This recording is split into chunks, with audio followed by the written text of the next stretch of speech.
안녕하세요. 라이카 스토리 전우현입니다. 오늘 말씀드릴 것은 초보 입장에서 중고 타자기를 구매를 할 때 어떤 점을 잘 살펴봐야 되느냐, 그런 부분들이 사실 되게 어려워하시더라고요. 그래서 중고 타자기를 봤을 때 사실 뭐 지금 타자기는 사실은 아주 드문 경우를 제외하고는 아마 다 중고를 구매를 하시겠죠. 가끔 신품이 아직도 있는 경우를 보긴 봤는데 신품이라 하더라도 결국 1980년대 이후로 박스가 개봉되지 않고 그대로 보관되어 있다 하더라도 벌써 뭐 40년 가까이 지난 물건이다 보니까 그런 물건들의 어떤 보관 상태라든지 이런 것들이 사실은 썩 좋지 않을 수 있습니다. 사용되지 않았다 하더라도 이렇게 시간이 지나면 또는 이 보관한 장소나 환경에 따라서 예를 들어서 고무 부품이나 이런 것들은 제조 회사마다 조금씩 다른데 쉽게 경화가 되거나 부스러지는 그런 부품을 갖고 있는 제품도 많거든요. 그래서 그런 경우에는 아무래도 아무리 신품이라 하더라도 잘 살펴봐야 되고, 지금 어차피 구매하는 대부분의 타자기는 중고입니다. 중고다 보니까 뭐 많이 사용되어져서 문제가 되는 부분, 또는 보관 자체가 잘못된 부분, 또는 뭐 수리를 했는데 전문 수리점에 맡기지 못하고 이게 뭐 집에서 자가로 수리를 하다가 엉망으로 잘못 수리를 한 경우, 하여튼 뭐 워낙 다양한 경우가 많은 것 같아요. 그래서 특히 초보들은 이게 비정상인지 정상인지 알 수 없는 경우가 많은 거죠. 심지어 어느 정도 타자기를 사용해 본 경험이 있는 분이다 하더라도 지금 사용하고 있는 이 본인의 타자기가 과연 정상 컨디션에 가까우냐, 또는 이게 정상이 아닌지는 실제로 여러 가지 모델을 다양하게 아주 상태가 좋은 걸 보지 못하면, 본인의 것이 상태가 좋지 않더라도 그 좋지가 않은 것조차도 알기가 쉽지가 않습니다. 저 역시 그랬고요. 그래서 저도 그러다 보니까 똑같은 모델을 많이 구매를 하고 제대로 오버를 제가 직접 하기도 하고 전문 수리점에서 하기도 하고, 그런 모델들을 다양하게 접해 보니까 원래 이 모델의 이 작동감이랄까, 타건감이라고도 보통 말을 하는데, 그런 이 타건의 느낌이 과연 이 모델에 맞는 그 최상의 컨디션을 잘 유지하고 있는가라는 것은 사실 초보 입장에서는 알기는 굉장히 어려운 부분입니다. 그래서 그런 것들을 영상에서 모든 거를 다 담을 수는 없지만, 일반적인 가장 기본적인 어떤 그 각 부의 명칭이라든지 각각이 꼭 필요한 그런 이 작동 여부를 확인해야 될 것들은 몇 가지가 있죠. 그래서 그런 것들을 먼저 한번 간단하게 언급을 해 보려고 합니다. 지금 보시다시피 이 모델은, 오늘 이제 설명을 할 모델은요, 그 유명한 이태리의 올리베티 레테라 32, 어쩌면 이 타자기 이 취미로 하시는 분들 중에 가장 애호가들이 사랑하는 모델일 거라고 생각을 하고, 저 역시 마찬가지입니다. 저에게 있어서 가장 하나의 타자기를 더 베스트를 고르라면 뭐라고 할까라고 했을 때 아마 서슴지 않고 고를 수 있는 모델 중에 하나가 아닐까라고 생각을 할 만큼, 일단 디자인적인 부분이나 타건을 했을 때 어떤 그 부드러운 느낌이라든지 이런 것들이 진짜 타의 추종을 불허를 하거든요. 그래서 그런 이 타자기입니다. 거기다가 이건 또 영문 타자기가 아니라 아주 드물게도 처음부터 이 올리베티에서 이 2벌식 한글 타자기로 제조가 돼서 나온 오리지널 이 모델입니다. 그래서 굉장히 드물고 가격도 상당한 그런 모델이죠. 그래서 이런 모델을 하나 준비를 했고, 또 이제 일반적으로 가장 또 많이 사용되고 또 국산 제품이지만 사랑을 받는 모델 중에 하나죠. 바로 경성방직, 경방이라고 줄여서 말을 하는데, 경방의 크로바 제품 중에 747, 747 TF라는 이 보시다시피 4벌식 한글 타작입니다. 이 모델은 이렇게 옆에서 두고 보셔도 알겠지만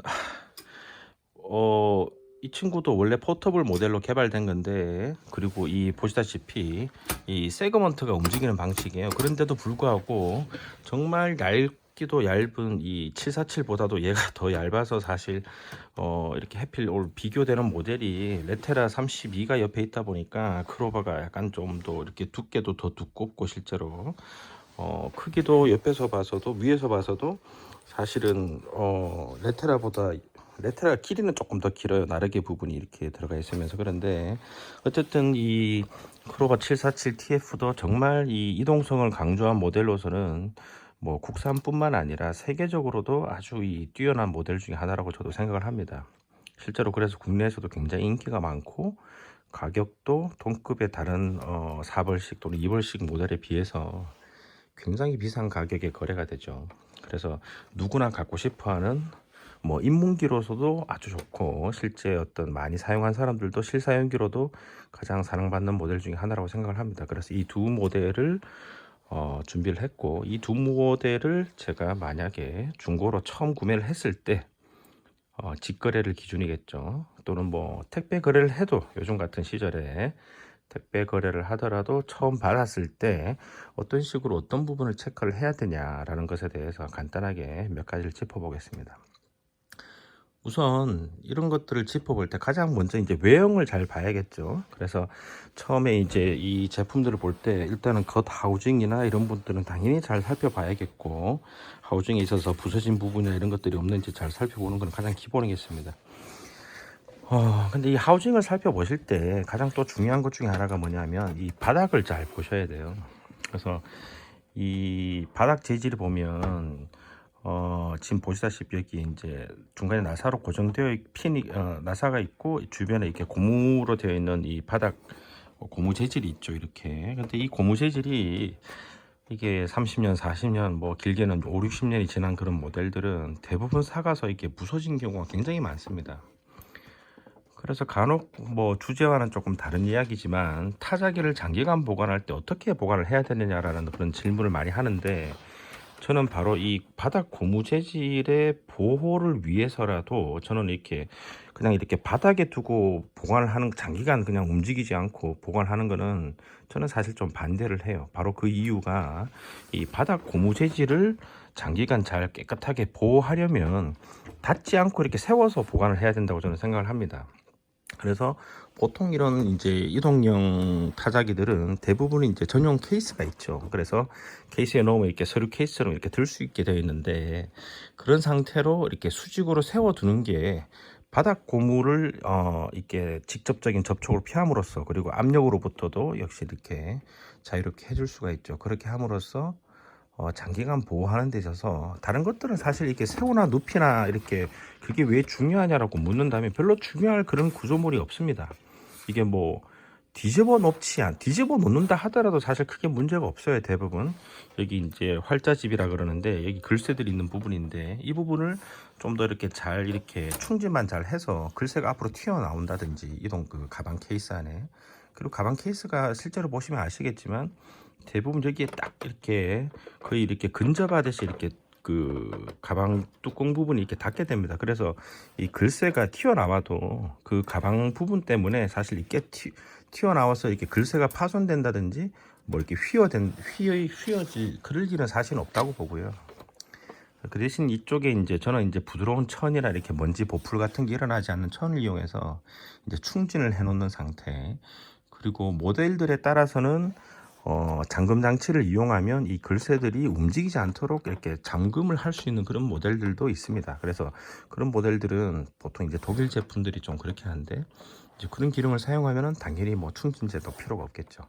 그래서 그런 식으로 보관하는데, 어쨌든 그 외 대부분의 모델들은 이 타자기에 있어서 모든 부품들은 설계 구조상이나 여러 가지 이유로 이게 세우느냐 눕히느냐가 사실은 그렇게 중요하지가 않아요. 거기에서 뭐 영향을 받는다든지 그런 거는 없고, 특히 고무가 역시 항상 이렇게 장기간 안 썼을 때 문제가 되는데, 그런 고무 재질에 있어서 이게 변형이 될 수 있는 게 제일 큰 게 아까 말씀드린 이 바닥의 고무 재질이고, 그 다음에 또 문제가 되는 게 바로 이 제일 중요한 이 둥글대, 플래튼이라 그러는데, 이 둥글대가 오히려 문제가 됩니다. 그래서 이 둥글대를 어떻게 잘 이 부분이 고무가 되어 있죠. 그래서 이 부분이 경화되지 않고 잘 보관될 수 있느냐, 이런 부분에 있어서 주위 구조물들한테 눌리거나, 특히 이 밖에서는 잘 보이지 않지만 이 안쪽에 보면 이 급지, 그러니까 이 종이과 이 메인 둥글대 롤러죠. 이 롤러를 그 사이에 이렇게 눌러주는 급지 보조로 롤러들이 있습니다. 아래쪽에 보면 그 롤러들과 얘가 이렇게 둥글대가 직접적으로 닿는 것을 차라리 방지하기 위해서라도 원칙적으로는 장기간 이렇게 정말 10년 뭐 수년간 거의 사용하지 않고 방치라기보다는 보관을 한다고 했을 때 원칙적으로는 이 둥글대를 분리를 해서 빼서 별도로 보관하도록 그렇게 이제 보통 매뉴얼에는 적혀져 있습니다. 근데 이 둥글대를 사실 빼는 게 그렇게 쉽지가 않죠. 그러면은 어떻게 하냐면 이 텐션을 이렇게 풀 수 있는 이 잠금 페이퍼 릴리즈 이 레버가 있잖아요, 그죠? 그래서 이거를 채치면 이 종이가 자유롭게 이렇게 놀게 되거든요. 이 말은 이 둥글대와 주변의 그 카드 홀더라고 하는데, 이 종이와 이 둥글대 사이에 그 바깥쪽 구조물을 말합니다. 종이를 딱 잡아주는. 그리고 그 급지 롤러가 원래 딱 붙어 있게 되는데, 저 레버를 이렇게 제쳐주면 이 급지 롤러와 종이 부분이 이렇게 떨어지게 되는 거죠. 그러면 압력이 없어져서 이 둥글대는 안전하게 보관이 될 수 있는데, 다만 이쪽에 힘이 지속적으로 텐션이 가해져서 이 부분에 그 스프링 장력이 약해질 수도 있다. 구조에 따라서 좀 다른데 그럴 수도 있다는 거는 좀 감안을 하셔야 될 것 같습니다. 그래서 원칙적으로는 사실 이런 것까지 다 고려를 한다면 둥글대를 그냥 분리를 하는 게 제일 깔끔하고요. 어쨌든 바닥 재질의 고무가 잘 경화되는데, 다행히 이 모델은 정말 상태가 좋은 걸 제가 어떻게 구하게 됐어요. 그래서 제가 사실 747을 뭐 아주 많은 개수의 제품들을 봤지만 이렇게 이 고무 상태가 깔끔한 것을 보기가 정말 힘들더라고. 거의 한 5대에 한 대를 보기가 힘들고요, 상태가 좋은 것들을 기준으로 하더라도. 그래서 이 상태가 좋은지를 잘 보셔야 되고, 사실 이걸 겉으로 봐서 정확하게 좀 알기가 어려운데, 왜냐하면 이거를 한번 개봉을 해보시면 알 건데, 이거를 빼서 안쪽에 보면 이게 단순히 그냥 둥근 형태로 이렇게 이 고무 바킹 역할만 하는 게 아니라, 안쪽에 또 하우징에 물리는 그 좁은 이렇게 그 소켓 부분에 물려 들어가는 고무 부분이 또 따로 있거든요. 그쪽이 결국은 이 나사와 이렇게 밀접해서 압력을 받는 부분이라서, 거의 뭐 그쪽 부분은 겉은 이렇게 멀쩡해도 안쪽은 부스러져 있는 경우가 생각보다 뭐 제가 볼 때 거의 뭐 80% 90% 이상인 것 같고, 이 모델만 하더라도. 그래서 그것까지 완벽하게 뭐 좋으면 제일 좋을 것 같은데, 어쨌든 겉으로 보기에 이 바닥 부분을 담당하는 이 부분, 그리고 이 부분이 결국은 이 수평을 유지하는 가장 중요한 역할을 하게 됩니다. 한쪽이 좀 높낮이가 잘못되거나 이렇게 하더라도, 이게 타이핑을 할 때 그쪽 부분이 이렇게 떨컥떨컥 하면서 이렇게 문제가 덜컹덜컹 하게 되거든요. 그래서 뭐 그런 것들은 결국 이제 우리가 의자 받침대 같은데 왜 미끄럼 방지를 하거나 소음 방지를 위해서 많이 쓰는 그런 그 회사의 제품을 좀 이렇게 얇게 잘 재단을 해서 붙여서 이렇게 보완을 할 수도 있어요. 보완을 할 수도 있는데, 원칙적으로는 이제 저 상태가 굉장히 중요한데 의외로 자세히 보지 않는 경우가 많은 것 같아요. 그래서 그런 부분들을 한번 잘 보시길 바라고. 그리고 이 하우징을 보실 때 이 하우징이 아까 보시던 이 올리베티 같은 경우는 하우징이 다 메탈입니다.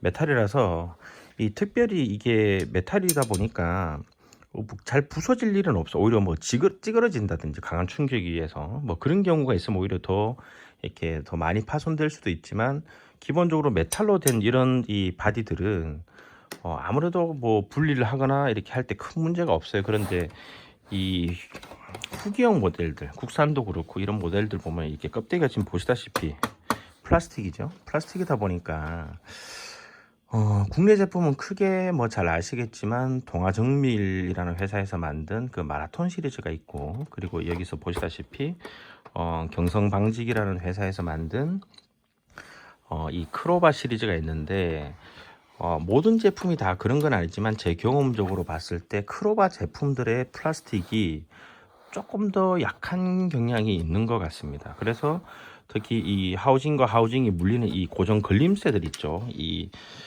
걸림쇠가 있어서 어퍼 케이스와 밑에 케이스가 서로 이렇게 플라스틱이 딱 물리도록 해주는 이 걸림쇠 플라스틱 조각들이 충격이라든지, 또는 이제 누군가가 이거를 분해 세척을 하려고, 분해해서 뭔가를 수리하려고 과거에 열었다가 열 때 이 구조를 잘 보면 사실 여기서 앞쪽에서 뒤쪽으로 상판을 뒤쪽으로 밀면서 이렇게 하면 이렇게 부서지지 않고 잘 열리는데, 그 구조를 잘 모르는 분이 그냥 억지로 열려고 위로 그냥 잡아당기다 보니까 이 다 부서져 버리는 경우가 굉장히 많습니다. 제가 본 대부분의 어떤 700 시리즈 이런 제품들도 앞쪽에 여기 크게 보면 여기 하나 여기 하나 여기 이렇게 세 개가 있었던 걸로 제가 기억을 하는데 이 양쪽에 게 잘 부서져요. 그리고 또 부서지는 이유 중에 하나가 전용 케이스 커버가 있는데 커버가 이제 여기 보시다시피 이 시프트 양쪽 시프트 밑에 요 앞쪽에 여기 요 부분에 이렇게 딱 걸쇠로 걸려서 가방이 이렇게 고정되는 그런 방식입니다. 뒤쪽은 요 밑에 하우징 밑에 요 틈을 이용해서 여기에 걸리고요. 근데 이제 이 가방에서 이 충격으로 가방이 결국 얘를 꽉 잡고 있다 보니까 이 가방을 열거나 또는 가방에 의해서 이동을 하다가 여기를 당겨서 위로 당겨지니까 이 앞쪽에 고정핀이 있는데 고정핀이 결국 플라스틱 재질이 잘 부서질 수 있는 그런 환경이 아니었나라고 추정은 하고 있습니다. 그래서 그런 부분이 있기 때문에 좀 잘 보셔야 돼요. 그래서 하우징을 보실 때 아까 바닥도 보시고 뭐 옆도 보시고 잘 보시지만 특히 이 앞쪽 하우징 이런 데를 좀 이렇게 한번 잘 이렇게 밀어 보세요. 이렇게 밀어 보시면 원래 요런 데 생각해 보시면 추정해 보시면 요런 데 여기 얘도 여기 그다음 이쪽 이렇게 전부 다 이 고정핀이 상하판에 플라스틱 고정핀이 다 들어 있거든요. 근데 그 부분이 만약에 부서져 있다면 이렇게 누르면 이렇게 벌어지게 돼요. 그렇죠? 얘는 지금 벌어지지 않잖아요. 얘는 완벽하게 지금 깨끗한 상태인데 그런 모델들은 이렇게 열어보면 여기가 벌어지게 됩니다. 그래서 그러면은 고정핀이 부서졌구나라고 굳이 해체를 다 하지 않더라도 좀 미루어서 알 수 있게 되겠죠. 근데 사실 이런 부분이 초보 입장에서는 사실 쉽지가 않으실 거라고 저는 생각을 해요. 생각을 하는데 일단 그런 부분을 알 수만 있다면 반드시 체크를 해 보시는 게, 그래서 이렇게 약간 밀어 본다든지 위로 약간 이렇게 밀듯이 해 본다든지 뭐 그렇게 한다고 부서지진 않거든요. 그래서 그런 부분을 반드시 보실 필요가 있고 그리고 만약에 중고 거래를 직거래를 하신다고 하신다면 준비물이 있어요.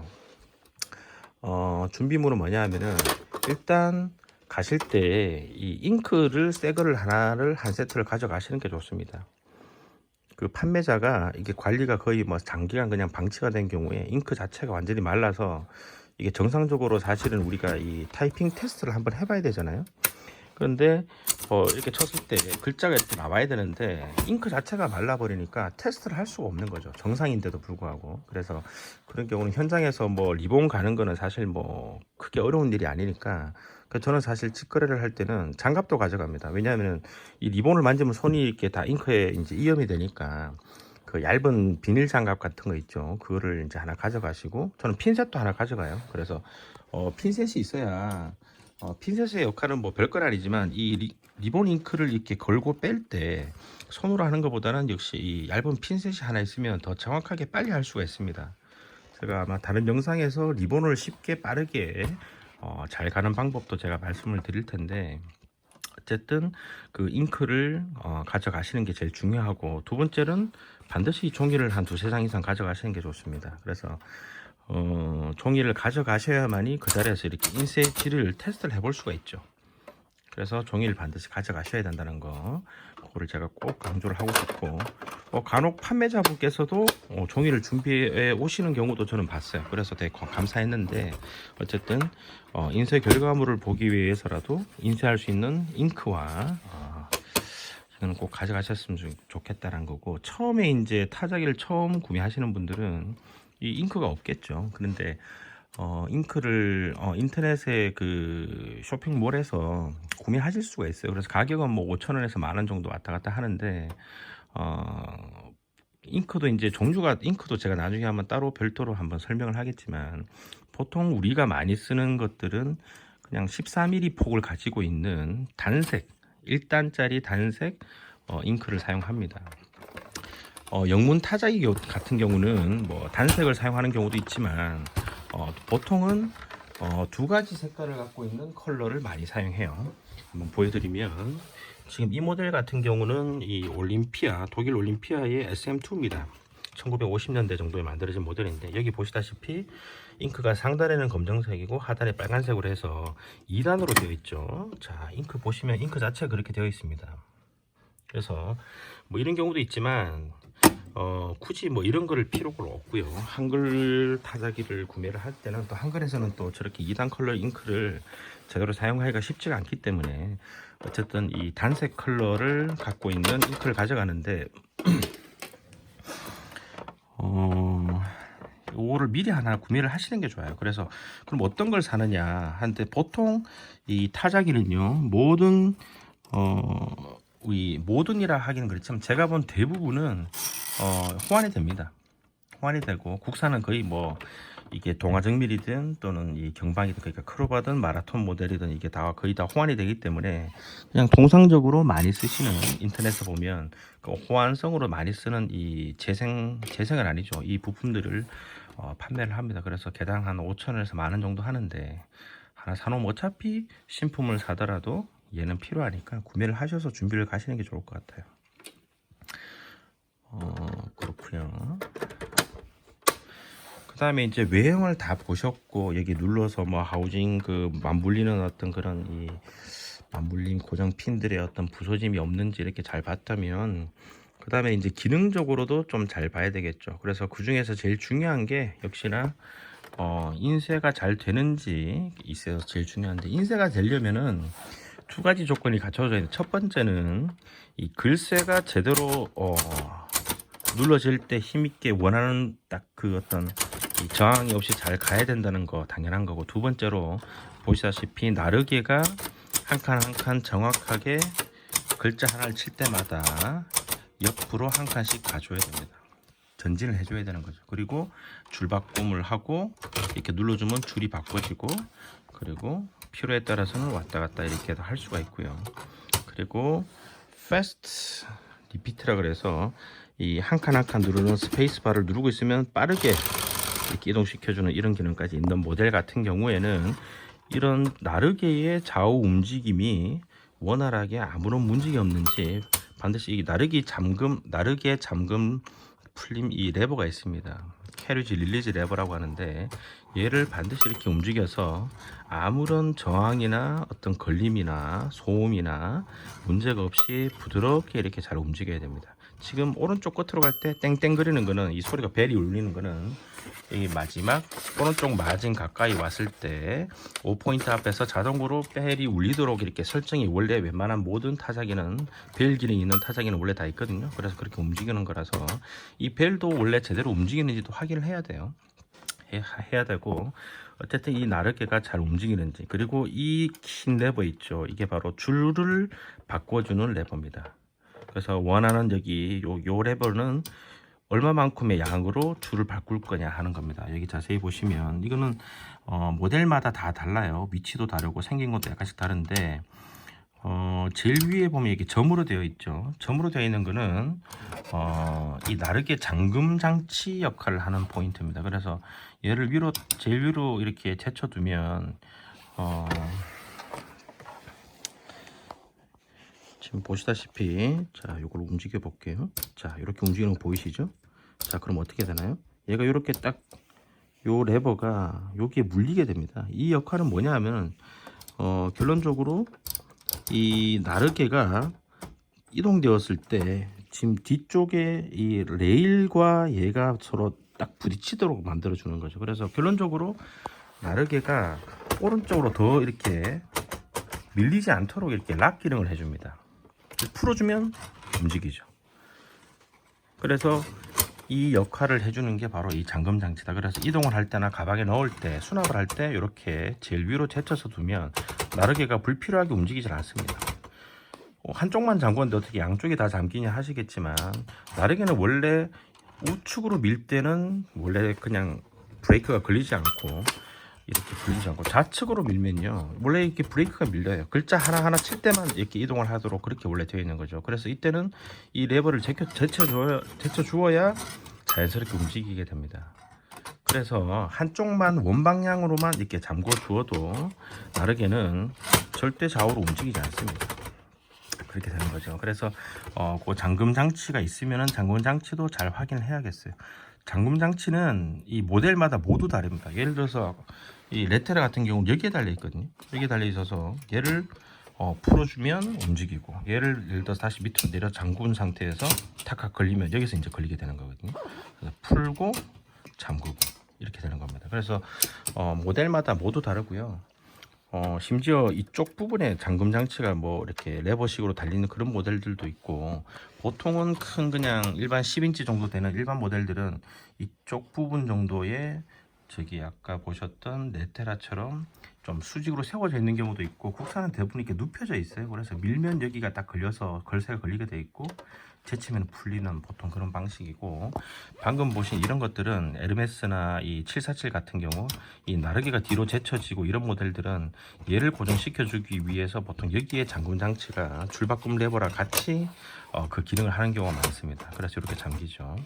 그 다음에 보시면은 1, 2, 0 이렇게 돼 있어요. 그래서 1까지 해주면 이거를 끝까지 밀었을 때 한 글자 행간만큼만 줄 간격이 생기고, 그 다음에 2까지 하면 이제 두 줄까지. 그래서 이 1, 2에 따라서 원래 이 스프링이 달려있는 이 걸개가 둥글대에 있는 이 톱니바퀴에 물려서 얼마나 이렇게 다음 칸으로 돌려주느라 역할을 하는데, 얘가 위로 갈수록 조금만 걸리고 밑으로 내려올수록 많이 걸리도록 이렇게 허용을 해줌으로써 이제 줄 간격이 조절되는 그런 방식이고요. 이것도 타자기마다 그 구조나 형태는 많이 다릅니다.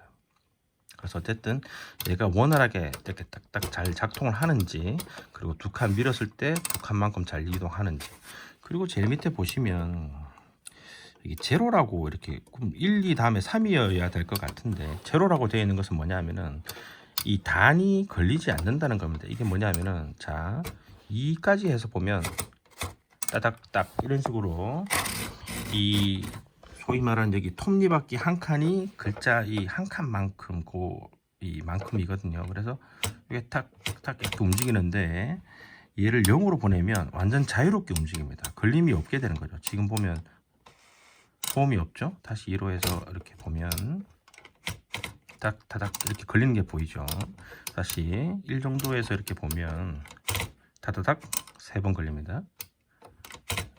타닥타닥 이렇게 걸리는데, 0으로 보내면 걸림이 없이 부드럽게, 그래서 줄 간격을 부드럽게 자유롭게 세팅할 때 그렇게 사용하는 겁니다. 그래서 이것도 이제 결국은 둥글대 손잡이의 그 릴리즈 역할을 하는 건데, 이 모델 같은 경우는 이제 약식으로 여기에 이제 이렇게 되어 있고요. 더 좀 복잡한 기능을, 이제 다양한 기능을 갖고 있는 그런 모델들은 이 왼쪽 손잡이를 보통 이제 활용을 하는데, 손잡이를 이렇게 당긴다든지 옆에 측면에 있는 둥글대 손잡이 버튼이 있으면 그 버튼을 누르면 이 톱니바퀴와 물림이 일시적으로 클러치가 안에 클러치가 들어있는 거죠.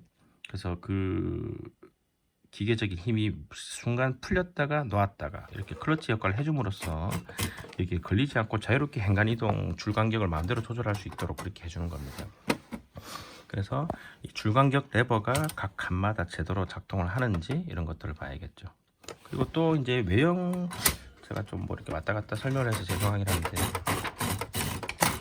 자, 손을 잠시 빼보겠습니다. 이렇게 보면, 자, 이 부분이 둥글대잖아요. 자, 제일 위에 이 메인 롤러, 이 검정색을 차지하고 있는 이 고무로 되어 있는, 물론 전체 고무로 된 건 아니고 바깥쪽만 이제 고무 코팅이 되어 있는 부품인데, 얘가 결국은 무슨 역할을 하면은 여기에 이 롤러 역할, 그러니까 눌러주는 역할을 합니다. 근데 얘가 바닥에 있으니까 얘가 액티브하게 눌러주는, 능동적인 눌러줌을 한다기보다 이 글새가 날아와서 종이가 이 사이에 끼게 되고 종이 밑에 받침대 역할을 하는 거죠. 그래서 얘가 어떤 상태여야 가장 중요한 거냐면, 일단은 뭐 이 표면이 아주 이렇게 수평이어야 되는 거죠. 얘가 이렇게 뭐 울퉁불퉁하다든지 한쪽으로 좀 꺼져 있거나 기울어져 있다고 한다면 이 인쇄 라인이 글자가 이렇게 평평하게 나올 수가 없습니다. 그리고 더 중요한 거는 뭐냐면은, 얘가 어느 정도의 이런 푹신푹신한 이런 쿠션 능력을 반드시 갖고 있어야 됩니다. 이게 고무다 보니까 상당히 오래된 그런 이 빈티지 모델이나 또는 잘못 보관된 경우, 너무 이렇게 직사광선이나 어떤 그런 건조한 곳에 많이 보관된 경우에는 이게 막 경화가 돼서 막 갈라져 있는 경우까지도 이렇게 가끔 보게 되거든요. 저도 그런 경우가 있어서 결국 둥글대를 교체를 한 경우가 있는데, 이 경화의 정도에 따라서 결국 이 글자가 얼마나 진하게 잘 찍히느냐, 그리고 찍었을 때 소음이 덜한가를 결정짓게 됩니다. 이게 왜 더 중요하냐면 인쇄 결과물에 있어서 굉장히 중요한 역할을 하는데, 결국 우리가 이제 도장을 찍는다고 생각을 해보세요. 이게 바닥에 종이가 있고 그 위에 이렇게 도장을 찍는다고 했을 때 그 종이 밑에 바닥 재질, 책상이냐 유리냐 따라서 우리가 도장을 찍을 때 도장이 이렇게 선명하게 나오게 하려면 어떻게 합니까? 밑에 이렇게 부드러운 거를 댄다든지 또는 종이를 몇 장 깐다든지 해서 왜 그 쿠션 약간 들어갈 수 있는 그 쿠션을 만들어 주잖아요. 그렇게 해야만이 이 인쇄라는 이 활자가 이 잉크에 눌러서 도장밥이 인주에 묻어서 제대로 종이에 찍힐 때 선명하게 도장이 찍히는 거와 같은 원리입니다. 그래서 이 얘가 그 바닥면에 부드러운 완충 역할을 동시에 하기 때문에 얘가 딱딱해지면 딱딱해질수록 인쇄 품질이 월등하게 떨어지기 시작하고, 무엇보다 또 소음이 어마어마하게 커지고 그 공명 같은 그런 불편한 소리들이 자꾸 발생하게 됩니다. 그래서 이 둥글대가 굉장히 부드러워야 돼요. 근데 뭐 부드럽다고 해서 눌렀다 해서 손톱으로 눌러서 이제 쑥쑥 들어가고 그런 정도는 아니지만, 이것도 많은 제품들을 경험하고 만져 보시면 아시게 돼요. 이게 정상이냐 아니냐. 그리고 육안적으로 봤을 때 이 표면이 딱딱하지 않고, 그리고 이 고무의 느낌이 살아 있으면서 이물질이 없어야 되고, 그리고 이 끝으로 가면 막 갈라져서 부서진 것들을, 또는 심한 것들은 여기가 거북이 등껍질처럼 이렇게 갈라져서 다 경화된 것들도 있거든요. 그래서 그런 제품은 사셔도 저는 진짜 반대를 하고요. 그런 제품이 있다고 한다면 구매를 안 하시는 게 좋고, 하더라도 결국은 인쇄 품질이 떨어진다든지 어떤 여러 가지 이유로 둥글대를 교체를 해야 된다. 근데 사실 모르겠어요. 제가 아는 한에서는 국내에서는 이 둥글대를 교체를 해주는 그런 서비스를 하는 업체는 없고요. 그러니까 재생을 해주는 업체가 없고, 다른 제품에서 이걸 가져와서 이제 끼워야 되는 거죠. 왜냐하면 지금 새로운 부품이 만들어지고 있지도 않기 때문에 결국은 부품용 다른 타자기에서 얘를 빼와서 이렇게 교체를 해야 되는 그런 경우밖에 없는데, 그러기도 개인이 하기는 쉽지가 않고, 또 그 부품용 타자기를 구했을 때 얘만 상태가 좋으리란 법도 없고요. 또 그러려면 또 그 중고 타자기에 또 부품용 타자기의 가격도 비싸지니까 결국은 뭐 2배까지는 아니지만 약 1.5배, 7배 정도의 또 이 불필요한 가격을 드릴 수밖에 없는 겁니다, 비용을. 그래서 처음부터 이 둥글대만큼은 반드시 상태가 좋은 것을 잘 보셔야 되는 것 중에 하나가 바로 이겁니다. 그리고 사실 현장에서는 보기가 쉽지 않은데, 이 둥글대 아래쪽에 보면은 이 급지 롤러라고 해서 굉장히 작은 이 소형 둥글대 같은 그런 이 롤러, 고무로 된 롤러들이 있거든요. 근데 그 롤러들이 이 둥글대와 이렇게 딱 만난 상태에서 그 사이로 이제 종이가 지나가게 돼서 꽉 물고 있어야 되는데, 그것들이 또 얼마나 훼손되고 손상됐냐는, 사실은 이제 경험이 좀 쌓인 분들은 종이 급지를 실제로 해보면서 이렇게 돌려보면 좀 알 수가 있어요. 알 수가 있는데, 그런 부분들도 원래는 이제 체크를 해야 되죠. 그걸 육안적으로 보려면 어떻게 되냐면 이 둥글대를 빼야만이 보이는 경우가 많습니다. 아니면은 이 친구처럼 이 캐리지가 움직이는 이런 것 이렇게 나오는 게 지금 이렇게 제쳐보면 여기 보이시죠? 이게 이제 급지 롤러, 보조 롤러거든요. 그래서 이 보조를 해주는 이 롤러의 이 상태가 좋아야만이, 이게 접촉이 좋아야만이 급지가 이렇게 미끄러지지 않고 견고하게, 그러면서도 부드럽게 잘 급지가 될 수 있으니까, 이 급지 롤러, 보조 롤러들이 얼마나 상태가 좋은지를 반드시 확인을 하셔야 되는 게 굉장히 중요한 이야기입니다. 그래서 이 끝까지 이렇게 빼보면 이렇게 가운데 부분은 볼 수가 없지만, 이 마지막 양 끝에 있는 롤러들은 이렇게 확인을 할 수가 있거든요. 그리고 롤러들이 하나가 있는 경우도 있고요. 이 나랫개가 크거나 그런 경우는 안쪽에 또 롤러가 또 한 줄 더 있고 또 있고 이런 경우도 많습니다. 그래서 사실 안쪽 롤러까지는 이렇게 본다는 게, 이렇게 뒤집어 본다고 해서 또 보이는 모델도 있지만, 대부분은 이 나르기 안쪽 레일 위쪽에 있기 때문에 그 세컨드 라인에 있는 그 보조 롤러들은 사실은 보기가 쉽지가 않아요. 그래서 중고 제품을 볼 때 이렇게 고른다는 게 쉽지가 않죠, 사실은. 그 다음에 또 보셔야 될 게 뭐냐면, 우선 나르기 위주로 먼저 좀 보고 넘어간다면요, 뭐 별거 아니지만 이게 바로 이제 이 종이 받침대라고 합니다. 페이퍼 서포터라고 하는데, 말 그대로 종이를 여기 끼워서 타이핑하다 보면 이 종이가 길어지면 뒤로 처지니까 얘를 이제 받쳐줌으로써 이제 종이가 바로 서 있게 함으로써 시인성을 좋게 하죠. 그런데 얘가 부드럽게 나오고 부드럽게 들어가야 됩니다.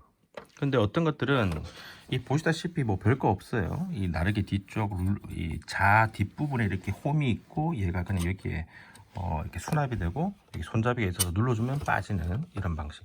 근데 이것도 이제 종류가 굉장히 많습니다. 어떤 것들은 이렇게 그냥 특별한 어떤 스냅 어떤 그런 스프링 장력 없이 왔다 갔다 하는 그런 경우도 있고 또 특히 미국 제품 스미스 코로나라든지 이런 제품들은 그렇게 탄력을 갖고 있어서 또 이렇게 작동하는 것도 있고요.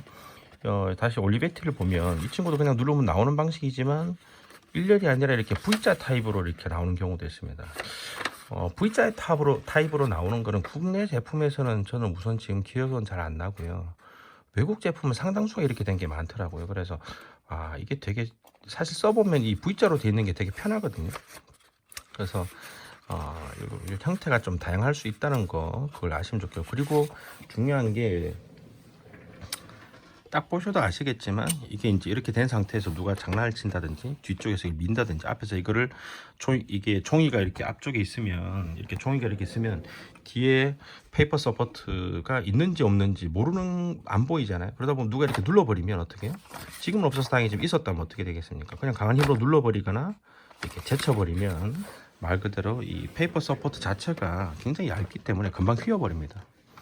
그럼 이제 휘어버리면 이렇게 억지로 또 펴거나 뭐 어떻게 했겠죠. 그래서 이 제품 같은 경우는 옆에서 사이드에서 보셔도 그냥 수직 일자로 딱 세워져 있죠. 그래서 이거는 한 번도 그런 경우가 다행히 없는 모델인데, 상당수의 중고 물건들이 보면 얘가 휘어진 걸 억지로 뭐 이렇게 대충 손으로 잡아서 이렇게 하다 보니까 잘 휘어진 걸 잘 잡으면 아무런 문제가 없는데 대충 이렇게 잡아서 이렇게 잡다 보면 어떻게 해요? 휘어진 데는 여기인데 뭐 여기를 잡고 누르고 여기가 회복되고 이러다 보니까 뭐 이제는 완전히 S자처럼 이렇게 꾸불꾸불하게 바뀌는 경우도 많아서 이게 눌러서 이렇게 누르면 쑥 빠져야 되는데 잘 빠지지 못하고 굉장히 여기에 뭐 걸려서 아예 나오지 않는다든지, 그리고 이 힌지 부분 여기가 녹이 슬어서 눌러도 안 나온다든지 이런 경우가 많습니다. 녹 같은 거는 뭐 녹을 제거하는 그런 용매를 솔벤트를 뿌려서 이렇게 제거할 수도 있지만, 그렇지 않고 이게 너무 훼손된 경우는 잘 보셔야 될 것 같아요. 이게 잘 펴기가 쉽지가 않고, 아니면 사실 이 정도는 그냥 단순히 그냥 절삭해서 하나 만들어 붙일 수도 있지만 또 그러면 또 비용이 들잖아요. 그래서 그런 부분도 잘 확인하셔야 된다는 겁니다.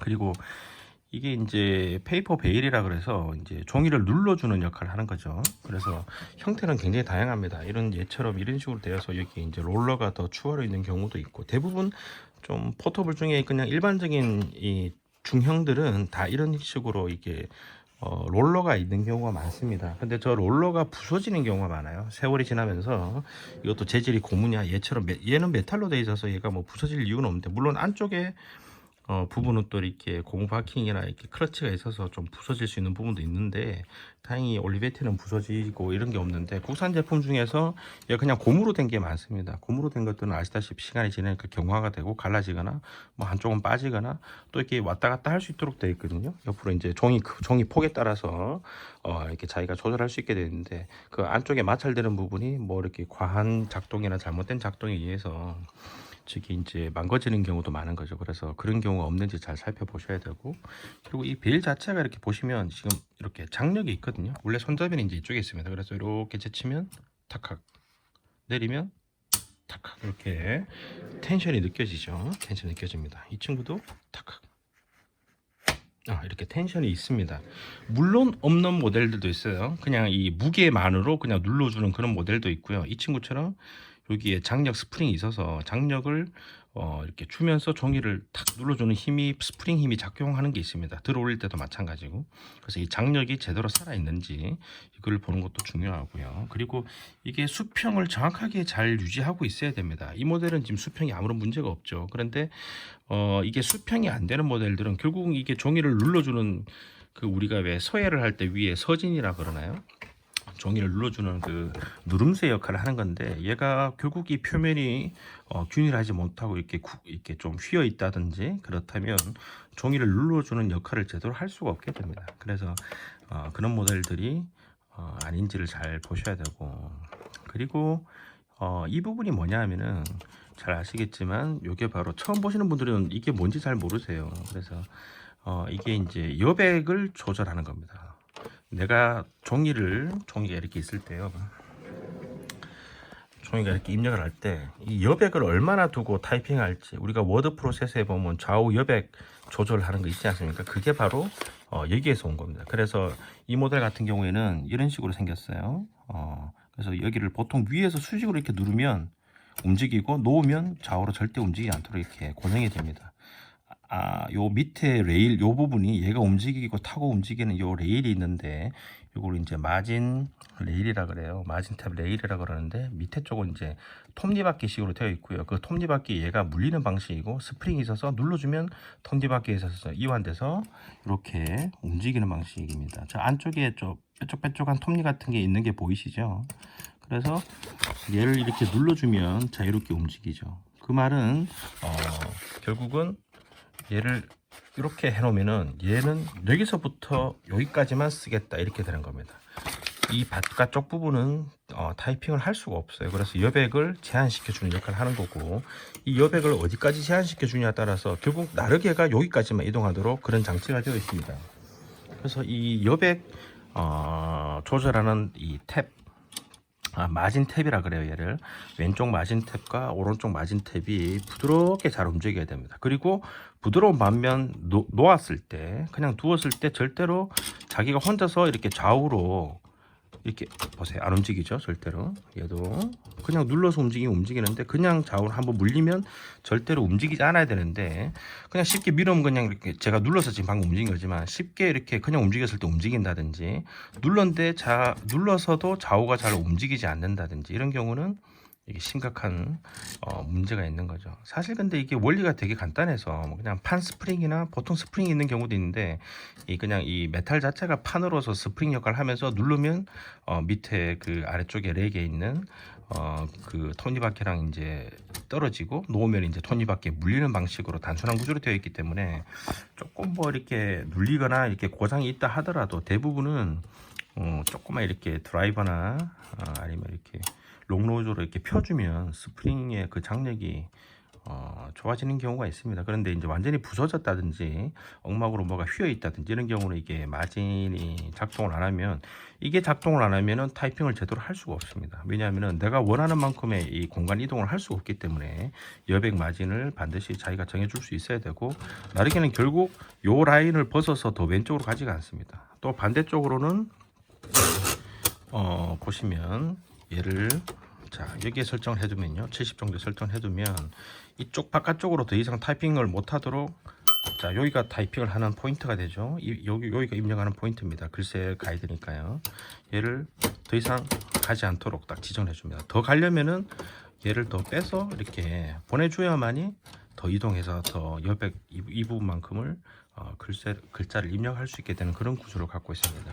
그래서 보기에는 되게 간단하고 별거 아닌 것 같지만, 이 마진을 조절하는 마진 탭이 얼마나 제대로 작동하느냐는 실질적으로 나르기의 이동 정도를 다 결정하는, 양쪽 그 경계를 결정하는 역할을 하게 되는 거고, 굉장히 중요한 역할을 합니다. 그래서 어떤 초보분들은 이게 보관할 때 이런 분들이 있거든요. 그냥 이거를 이제 옆으로 안 놔두고 센터에 이렇게 다 모아두는 거예요. 그럼 어떻게 되겠습니까? 이 나르게는 이 글쎄 타점을 중심으로 이 친구와 이 친구의 중심을 왔다 갔다 하게 이렇게 되어 있는데, 얘가 이렇게 모여 있으니까 릴리즈를 눌러도 안 움직이죠. 자, 여기서 끝납니다. 그래서 나르게가 움직이지 않네, 이상하다 이렇게 생각하시는 분들이 있는데, 반드시 여백 마진 이 탭을 충분히 좌우로 다 끝까지 보내놓고, 그 다음에 나르게를 움직여야만이 얘가 이 친구가 제대로 움직이는지 이렇게 알 수가 있죠. 그리고 벨 소리는 우측 마진의 기준으로 앞에 5칸 정도, 뭐 이렇게 회사마다 좀 다른데요, 탕 이렇게 울리도록 벨이 이쪽에 있고, 이 친구가 나르게가 요 포인트까지 오면 탁 쳐서 벨이 탱 울리도록 여기 벨이 보통 있습니다. 그래서 그런 벨도 제대로 부드럽게 작동하는지, 어떤 경우는 이게 벨 울리게 하는 요 벨 트리거가 이 나르게 뒤쪽 렉에 걸려서 이렇게 제대로 작동을 하지 않거나, 저기가 스프링이 이게 문제가 있거나 이런 경우는 벨이 울리지 않거든요. 울리더라도 소리가 이렇게 경쾌하지 못한 거죠. 그래서 그런 경우가 없는지를 반드시 살펴봐야 됩니다. 이 친구도 한번 벨 소리를 들어볼까요?